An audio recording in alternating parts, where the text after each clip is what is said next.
Right, today's video is going to be on a nice, cheap, easy way doing 4G internet at home. Keep in mind this is just internet. It's not going to improve your phone reception. That's a different device. So we're going to start at the top and work our way down. Now I've gone through quite a few different iterations of this, but this is probably going to be the cheapest and easiest for most people. This is probably the fourth set of antennas that I've had up here to test. So these ones here, they're the Alfa network. I stumbled upon them. I've been using their wireless adapters for a little while now. But this jobby here, they're nice and small. They're about 600 mil, I think, from memory. They do have a frequency range. There's 698 to 960 and 1710 to 2700. This is very important to keep in mind because every band uses a different frequency. Now, you'll notice my poly setup. I've been testing the different spacings for them because you can't just have two antennas up next to each other. Otherwise, you're going to get interference. My limited testing, because I'm no expert here, but about a metre apart does these jobbies. It's meant to be some sort of quarter wavelength, blah, something or other. I don't know, I don't understand it. Metre seem to get the best results with minimal signal. Now this is the N female versions that I got, which meant I had to run an adapter. But I'm running 7 meters of LMR 400 down in the roof. High quality, low loss cable is key. Getting the right cable is key as well, because if you go something cheaper, you got a lot of line loss and signal noise caused by this before it even gets to your modem. Now,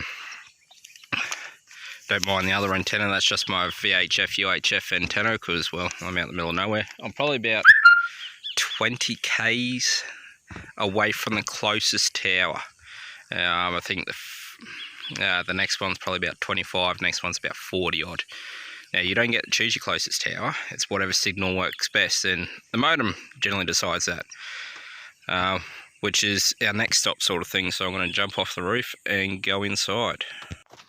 Now that we're back inside, out of the heat, talk about the modem setup. But as I said, up there on the 4 set of antennas, I started life with small omnidirectional one, which I'll post a photo and some information about.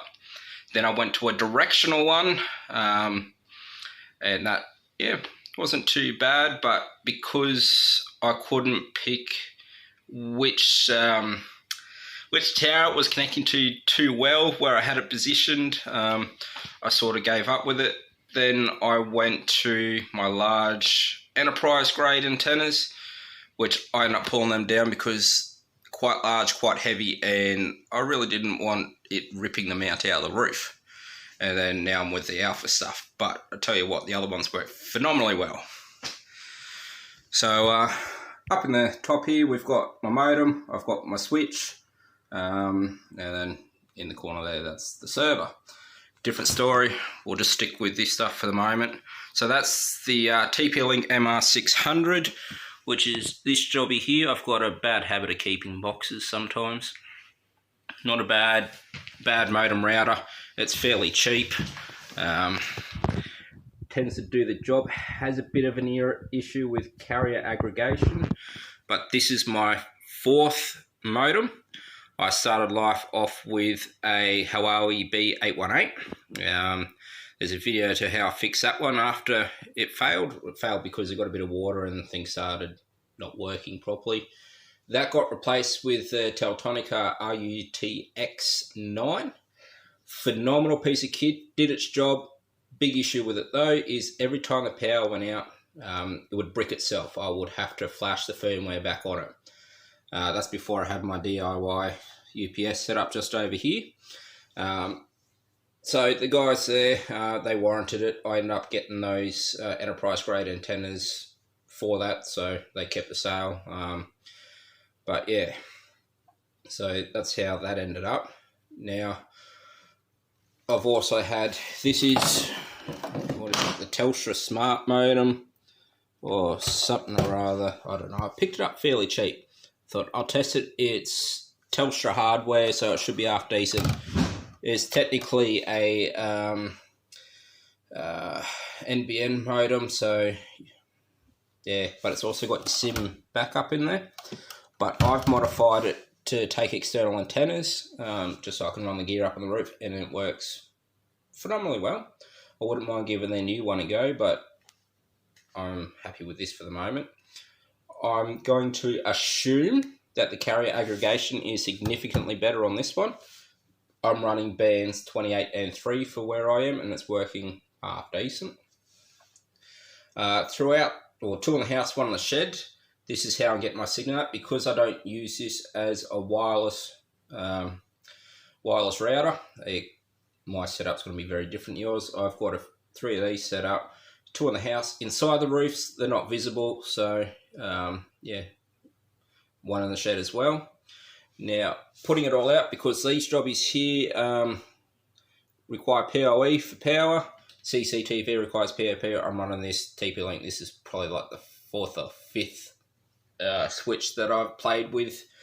Some not enough ports, others too noisy with the fans. So I've really dumbed it down a little bit, but that's how she's all getting out. It's nice and easy. The antennas, they're probably about $80 each from memory. I'll post some links where I got it from, not affiliated with any of these mods. So TP-Link, I think I paid about $200-300 for a switch, another 100 and something bucks. The killer is going to be cable, depending on how much cable you need. That LMR 400, 7 meters odd, that was about, Jesus, $60-70 per run, and I've got 2 runs of it due to 2 antennas. So yeah, that's your costly part. Now, if you didn't really want access to your modem and that, which I do because I'm using some of the ports on it because that switch hasn't got enough, it'll be significantly cheaper and easier to place the modem as close to the antennas as possible and running power and your LAN cable. Obviously outdoor Cat 6 would be preferable. I've got a big spool of it hiding in that box down there, so you get significantly higher speeds because you're not running so much cable loss. Just my thoughts on the situation. I have it here because even though I'm happy to get up on the roof and do all that, my partner is not. So I'll post some links to all this. It is a sub $500 sort of setup to build sort of thing. So, you know, it's worth considering at the time at the moment. Starlink's $450 for the hardware. And what is it, $139 for the plan a month. Whereas if you do it this way, you look at about the same price, but $85 a month plan. But speeds are going to vary considerably. So yeah, I've only got a couple of things left to do to finish off my run again. I've got to put it in a power point there, so the UPS has power, because it used to be on the other side of the wall in the other room. So, and biggest problem is Britain's got nowhere to live either. So, but if you have any questions regarding this sort of setup or that, yeah, have a check out the links. It's probably about the cheapest way to go about it, in my opinion. As I said, I'm about 20 odd Ks. That's line of sight. Well, I don't have line of sight, but that's direct to where the closest tower is, and I'm quite happily getting, 20 megabits down and 5 up. So it's enough to do what I want to do. Hopefully it's been some help. Any questions, ask, and yeah, there you go.